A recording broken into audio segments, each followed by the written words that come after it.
Good morning all of you. मैं आज से एक नई मॉर्निंग मोटिवेशन सीरीज स्टार्ट करने जा रहा हूँ। As all of you know, मैं बहुत सारे मोटिवेशनल बुक्स पढ़ता भी हूँ और मुझे इनका शौक है, मुझे अच्छा भी लगता है सेल्फ इम्प्रूवमेंट।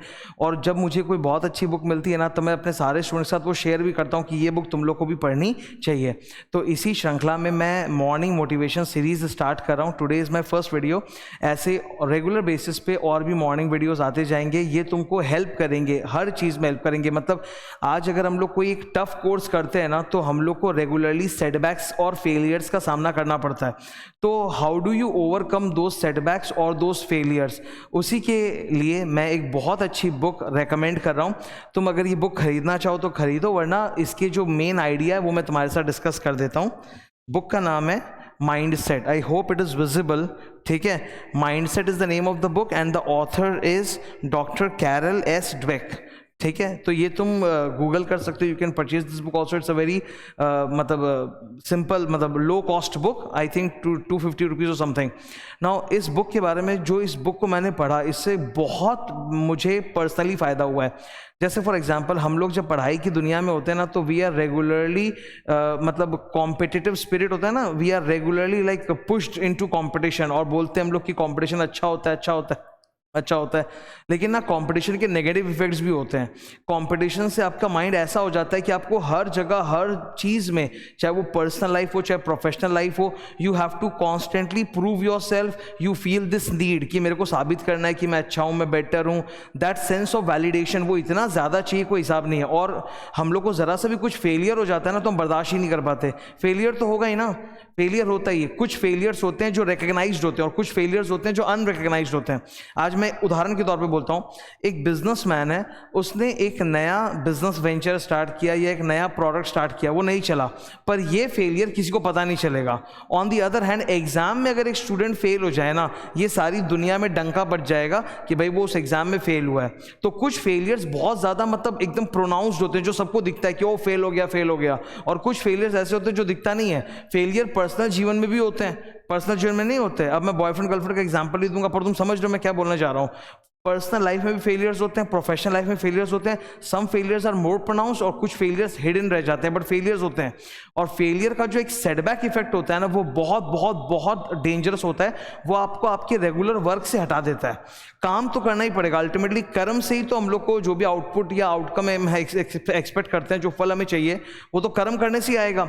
मायूस होके बैठे रहने से तो वो आने वाला है नहीं। तो how do you overcome that? तो इस बुक में बताया है इन्होंने कि ये बहुत बड़ी ऑथर हैं। इन्होंने काफ़ी सारे छोटे बच्चों के साथ, जो टॉडलर्स नहीं होते क्या, 5 साल 6 साल, उन बच्चों के साथ इन्होंने काम किया है। ह्यूमन साइकोलॉजी पे बहुत वर्क किया। और इन्होंने बोला कि 2 तरह के माइंडसेट होते हैं। One is your fixed mindset and another is growth mindset. जो पर्सन एक फिक्स्ड माइंडसेट होता है ना, उसके ये सब कैरेक्टरिस्टिक्स होते हैं जो अभी मैं बता रहा था, कि वो हर वक्त अपने आप को प्रूव करना चाहता है, हर वक्त कंपटीशन में रहना चाहता है। पर्सनल जीवन हो चाहे प्रोफेशनल जीवन हो, फेलियर या सेटबैक या रिजेक्शन टॉलरेट नहीं कर पाता है। कुछ नया सीखने और ग्रो करने की क्षमता उसमें नहीं होती। वो सिर्फ नंबर 1 रहना चाहते हैं। अगर नंबर 1 से हल्के से भी नीचे है, वो सेकेंड भी अगर आ गए ना, तो उनको बर्दाश्त नहीं होगा।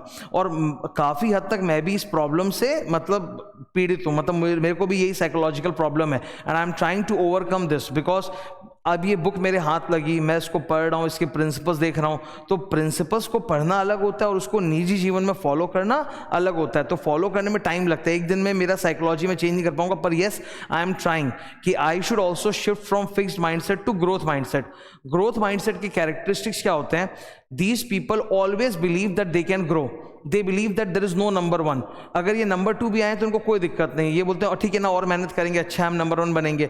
तो ये कभी रुकते नहीं हैं। इनको फेलियर या सेटबैक से डर नहीं लगता। देखो, फेलियर या सेटबैक से डर लगने का जो प्रॉब्लम है ना, बहुत खतरनाक प्रॉब्लम है।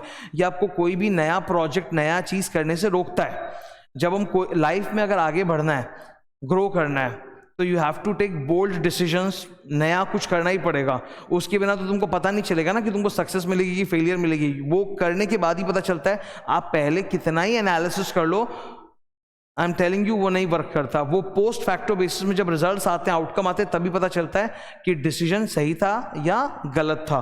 तो अगर हमें ग्रो करना है तो नई चीज़ तो ट्राई करनी पड़ेगी। तो फेलियर से जो डरेंगे ना अगर बहुत ज़्यादा, तो कभी नहीं कर पाएंगे। रिजल्ट्स आते हैं, हम सब जानते हैं ये कॉम्पिटिटिव एग्जाम है। कॉम्पिटिटिव एग्जाम में 20% स्टूडेंट्स पास होंगे, 80% स्टूडेंट्स फेल होंगे, ये सबको पता है। और ऐसा नहीं कि जो 80% फेल हो जाते हैं वो कोर्स छोड़ के कुछ और करने चले जाते हैं, वनवास पर या हिमालय चले जाते हैं, ऐसा नहीं होता।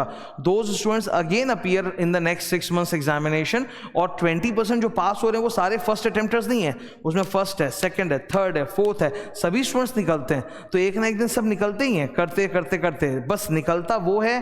अल्टीमेटली डिग्री उसको मिलती है जो पीछे पड़ा रहता है, कंसिस्टेंट रहता है, जो छोड़ता नहीं है। छोड़ दोगे तब कहाँ से होगा।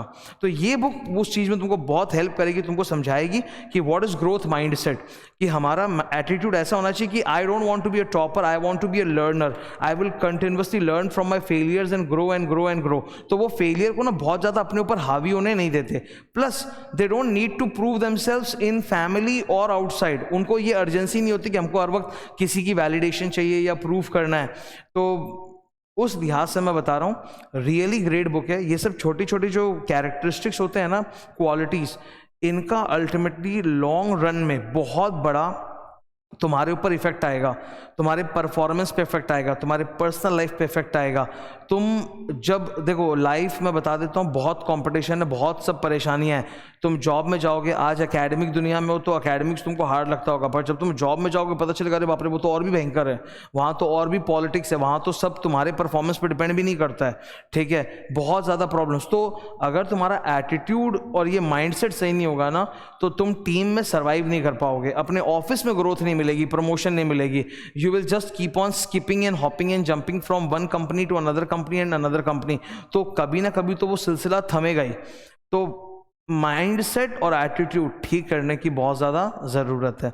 इसीलिए I recommend all of you ये बुक खरीद के पढ़ सकते हो। अगर नहीं भी पढ़ो तो आजकल एक चीज़ बहुत अच्छी मुझे लगती है, मोटिवेशनल बुक्स की जो समरीज वगैरह होती है ना, वो कोई ना कोई समरी गूगल पे डाल देता है या यूट्यूब पे वीडियो बना के डाल देता है, तो तुम उसको भी वॉच कर सकते हो, उससे भी तुमको मेन पॉइंट्स पता चल जाएंगे।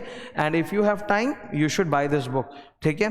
सो that was my morning motivation for today, growth mindset. याद रखना, we all should pursue growth mindset. Failure से, सेटबैक से डरना नहीं है, वरना ग्रोथ रुक जाएगी। Thank you.